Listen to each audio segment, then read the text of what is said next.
Many workplaces contain confined spaces that can present real or potential dangers to employees who must enter the space for work purposes.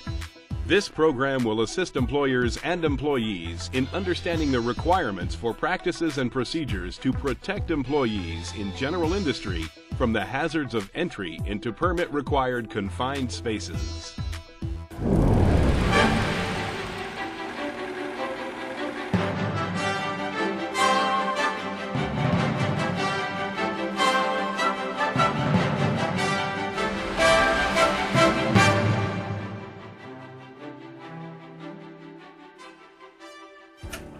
The overview of this instructional video will cover what is a confined space, hazards of a confined space, training, permit-required confined space program, emergency rescue, and personal protective equipment, or PPE.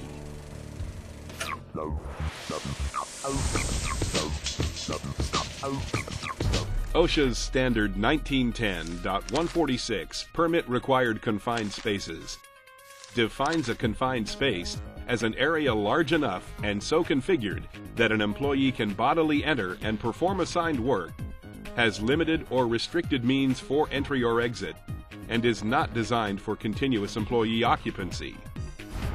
A confined space is not limited to small areas, such as manholes and ditches, but includes larger areas, such as tanks, vessels, and silos. Working within a confined space requires a permit if the area has the potential as being a serious safety or health hazard. It is the employer's responsibility to evaluate workspaces to determine if it is a permit-required confined space, PRCS. If a confined space is designated as PRCS, then it is up to the employer to inform its employees by posting danger signs or by other equally effective means of notification. The employer must also take steps in preventing its employees from entering the space until a written permit space program is produced. The permit program must be available at the time of entry to all authorized entrants or their authorized representatives by posting it at the entry portal or by any other effective means. The entrants can therefore confirm that pre-entry preparations have been completed. Before an employer can enter a permit space, the internal atmosphere must be tested with an instrument that detects oxygen content, flammable gases and vapors, and potential toxic air contaminants.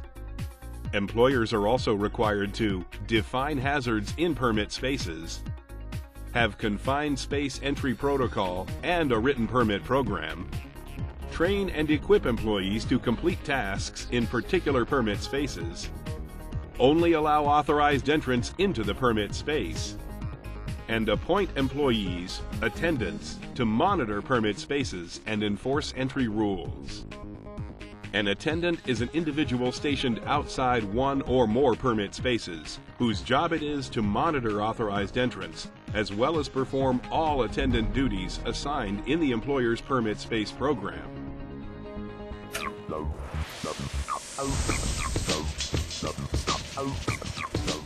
Confined spaces can possess many hazards.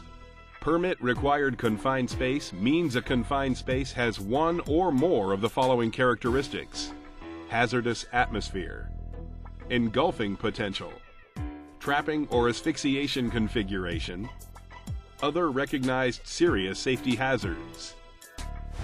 The atmosphere of a confined space can be hazardous. The atmosphere can prevent escape without help and cause illness or even death. There are three types of hazardous atmospheres: oxygen deficient, flammable, and toxic. Oxygen deficiency is the atmosphere having less than normal percentage of oxygen found in normal air. Oxygen is safe when it is between 19.5% and 23.5%. When the level of oxygen falls to 16%, judgment and coordination suffer, and difficulty breathing and drowsiness occur. At 12%, a person becomes unconscious, and death occurs at 6%. The level of oxygen can fall if the space contains iron, which uses oxygen to form rust, methane, which pushes oxygen out of an area, and carbon dioxide, which absorbs oxygen. Never enter a confined space unless the oxygen in that space is sufficient. If entrance into an oxygen-deficient space is required, wear a supplied air respirator to provide fresh air. Confined spaces may often contain gases, vapors, mists, or dusts that are flammable. The risks of a fire may not be obvious, and only testing can show if it contains traces of flammable substances. Substances in the air can be ignited by smoking, grinding or welding, unapproved electrical equipment, or any kind of metal friction. Inhalation of the atmosphere can be toxic. If a substance exceeds its permissible exposure limit, it could cause illness or death. Inhaling just a little of some substances can cause irritation to the respiratory or nervous system. Such toxins include carbon monoxide, which replaces the oxygen in the blood and can cause death. Hydrogen sulfide can cut off breathing. It can be easily detected by its rotten egg smell. And sulfur dioxide is very poisonous, even in small amounts. Dizziness, drowsiness, nausea, or headaches are good signs that the confined space should be evacuated immediately. Another hazard a confined space may have is the potential for engulfment. This happens when an employee is trapped, buried, or smothered by liquid or flowing solids, such as grain or sand. Even if the material doesn't cover the head, the pressure on the chest can be enough to prevent breathing or damage internal organs. Some confined spaces have an entrapping design. Employees can be trapped or asphyxiated by inwardly converging walls or by a floor which slopes downward and tapers to a smaller cross-section. Confined spaces may also contain physical hazards, such as moving machinery parts, buildup of heat, falls from entry or exit ladders, noise from machinery, and electrocution from live wires.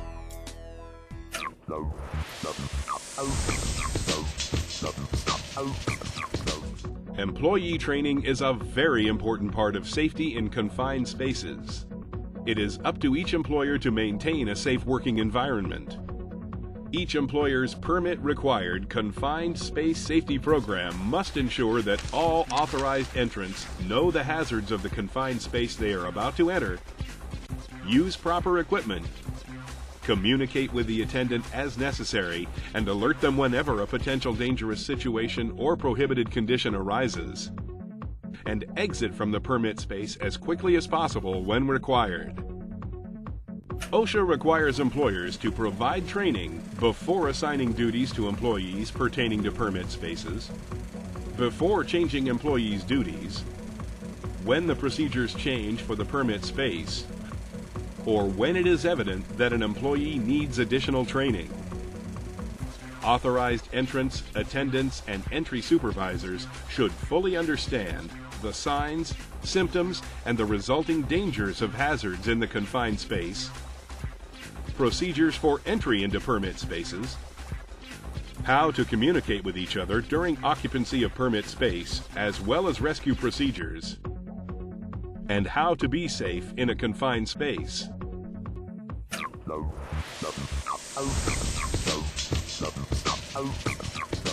OSHA requires a written entry permit program be developed and implemented by the company before entering a permit-required confined space. The program should be available for inspection by employees and their authorized representatives. Employers must implement necessary measures to prevent unauthorized entry, identify and evaluate hazards of the permit space, develop and implement procedures and practices necessary for safe permit space entry operations, including, but not limited to, specifying acceptable entry conditions, provide opportunity to observe any monitoring or testing of permit spaces to authorized entrants, isolate the permit space, eliminate or control atmospheric hazards, provide barriers as necessary to protect entrants from external hazards, and verify that conditions in the permit space are acceptable for entry throughout the duration of an authorized entry. Employers must provide and maintain all equipment for safe entry into and rescue from permit spaces.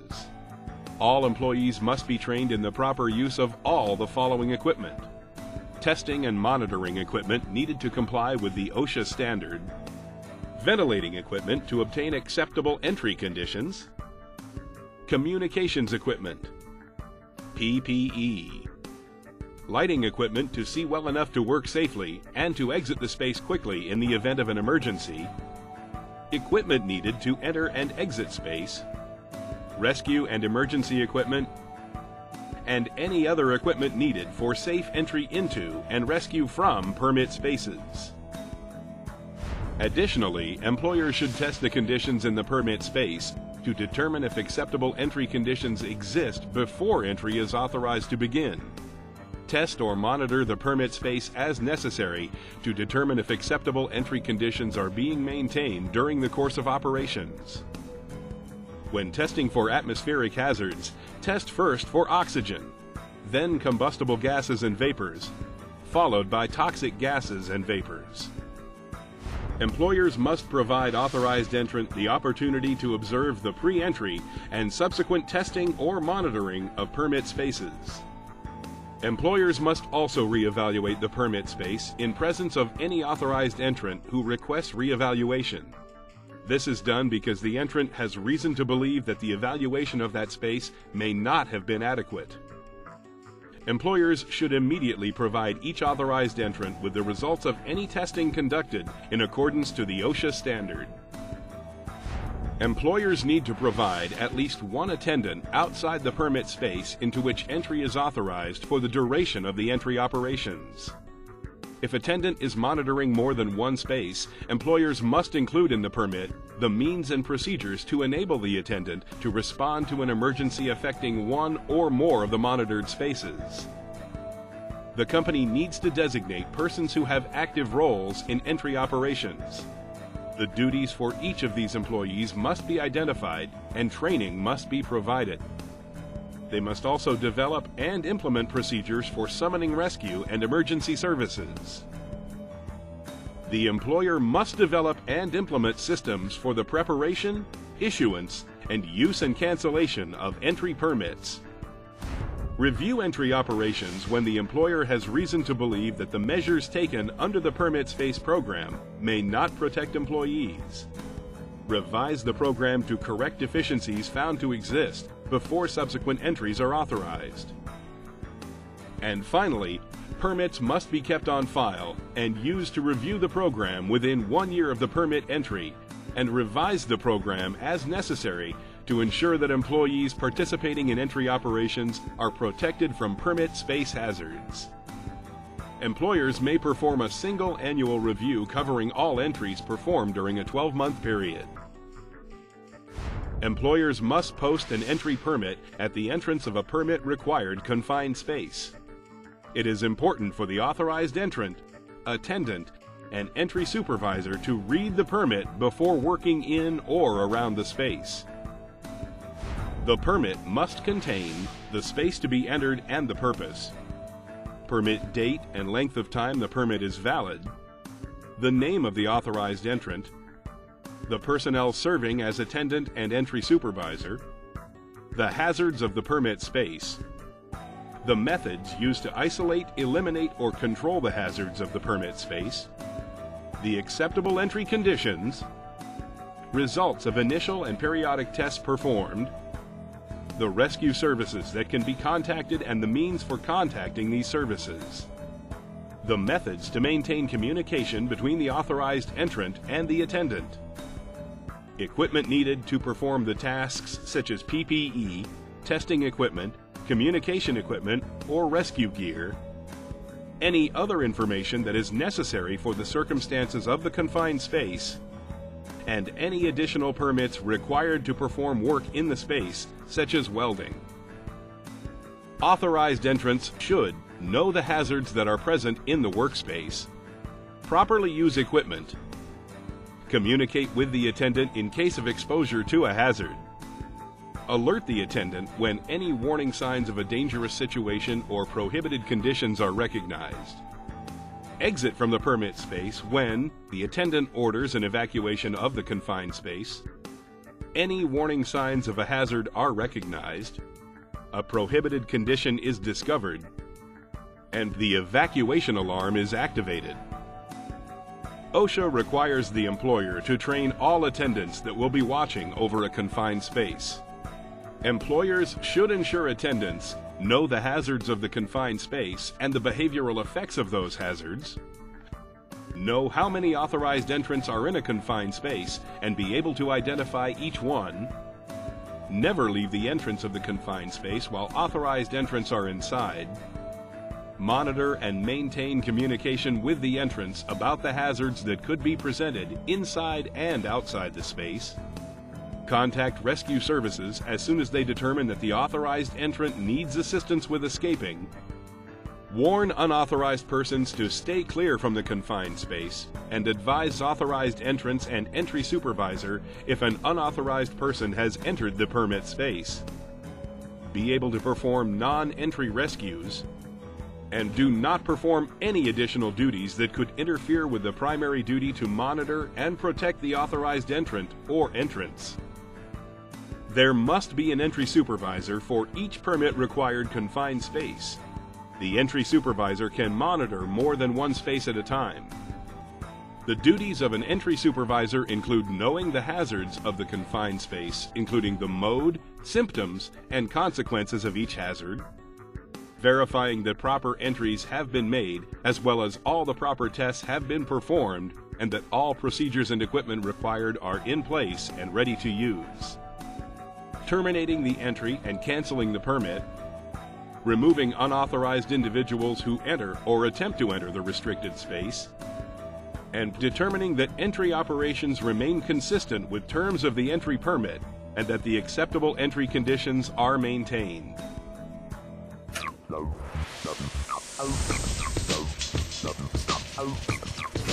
Employee safety is a major concern during confined space entry. Emergency rescue teams must be available while authorized entrants are in the confined space. The rescue service is to close off the area, get authorized entrants out of the space, and perform first aid when needed. Deaths often occur during rescue situations. Many times, employees attempt to rescue an entrant without the proper training and then get caught themselves in the confined space. It is best to use a retrieval system outside the space to bring the employee out of the space. Authorized entrants should wear harnesses connected to the retrieval line. The retrieval equipment must be in place before employees enter the permit space.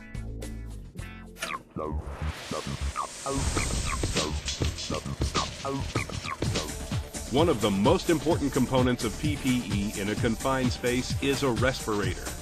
The air purifying respirator doesn't deliver fresh air, but purifies the inhaled air from toxic gases and vapors.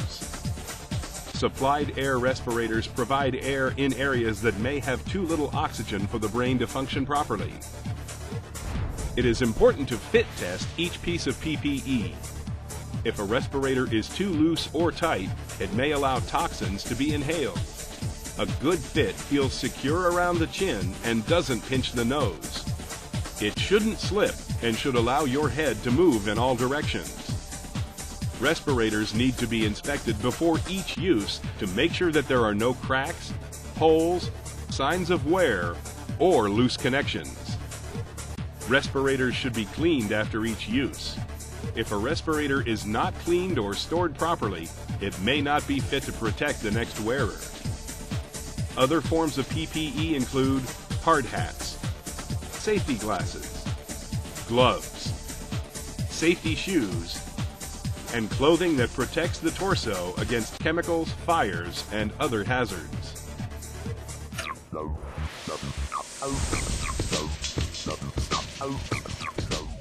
The employer must identify confined spaces that are permit required. They must identify the hazards of the space and post a permit before allowing authorized employees to enter. Permits need to be posted near the entrance of each confined space, displaying the necessary information. Authorized entrants should remember safety training and read the permit before entering the space.